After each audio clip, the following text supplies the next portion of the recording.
felt like he recognized me and I recognized him, and there was just something there that is the love of my life.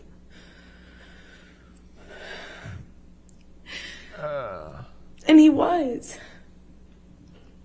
He was, but he was also this other thing. He was also this other thing. And that other thing was awful, awful thing that would come out and take over, and it was, you couldn't see the Johnny I loved underneath it. It was this other thing.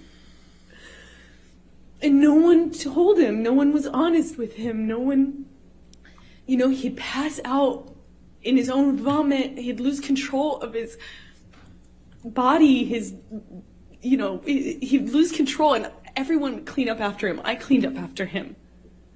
I mean, this man lost control of his bowels, and I cleaned up after him. His security cleaned up after him, changed his pants in front of me. He would pass out in his own sick. They're laughing. They're laughing. You know, and then he'd walk around saying, Oh my God. he didn't have a problem. Until he did. Until he couldn't support it anymore, and he'd get clean, and he'd get sober, and then he was this thing again. This thing that made me feel so loved, that made me feel like... Oh my God. like my... Oh my God. Like my soulmate, as cheesy as that sounds, I just felt like he knew me.